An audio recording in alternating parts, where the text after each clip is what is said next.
Nous le savons, historiquement, cette fête du Christ, roi de l'univers, est récente. Elle date du début du XXe siècle.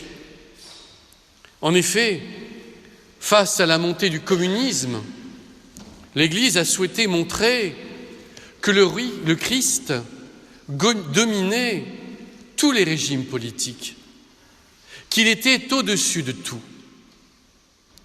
Mais en fait, cette fête n'était que la prise en compte de ce qui est dit depuis toujours dans l'Écriture, de ce qui était dit dans le peuple juif, dans ce qui était dit chez les chrétiens. Le Christ est le roi de l'univers. Le Christ domine l'univers.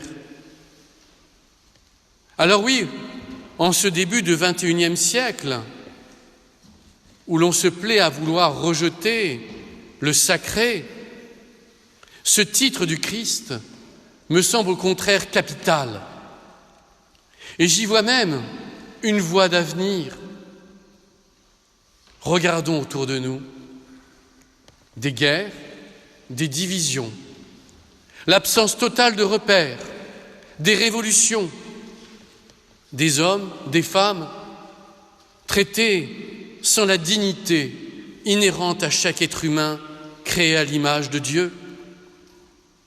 Le monde semble devenir fou.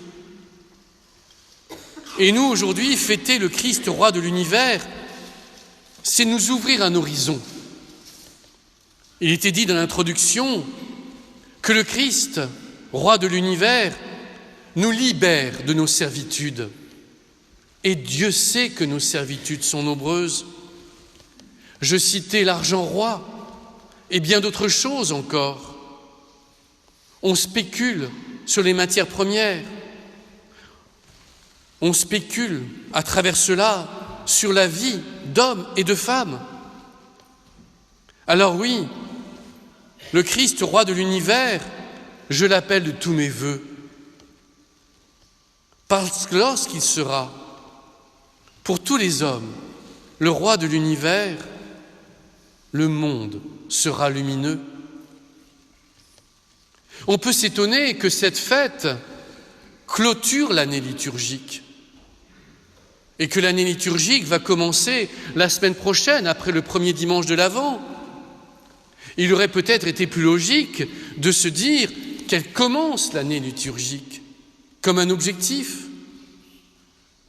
Mais il est intéressant qu'elle soit aussi en cette fin d'année liturgique, car elle nous amène à nous poser une question.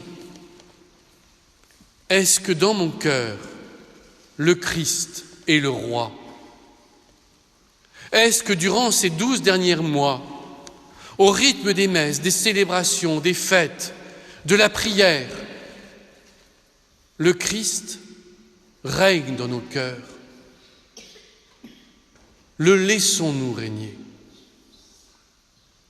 Je constate aujourd'hui que le Christ est encore loin d'être le roi de mon cœur.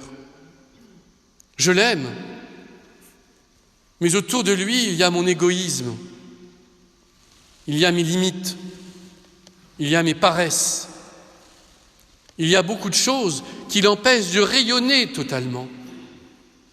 Alors oui, en faisant ce bilan, j'ai envie de commencer l'année liturgique la semaine prochaine comme si c'était la première année liturgique, comme si ma vie chrétienne commençait, comme si tout était neuf, et qu'avec le Christ, encore plus ardemment, je souhaitais faire le ménage de mon cœur, enlever tout ce qui l'empêche de régner.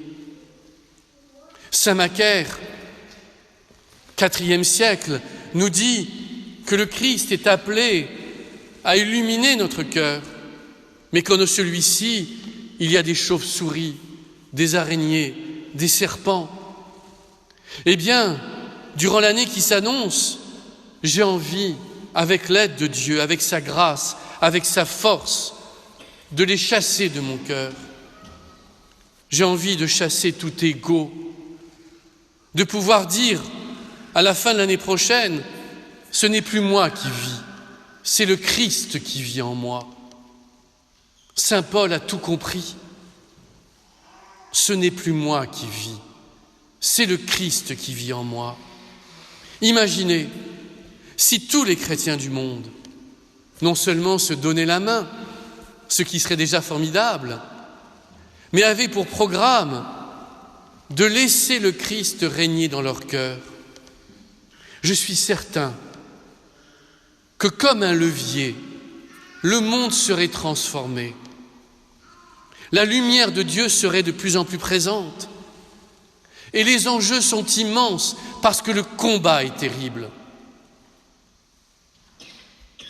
Le combat est terrible autour de nous et en nous.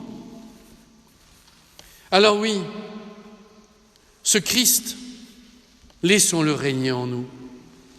Il est le Tout-Puissant, mais un Tout-Puissant d'amour, un Tout-Puissant de pardon, un Tout-Puissant de patience, un Tout-Puissant de miséricorde.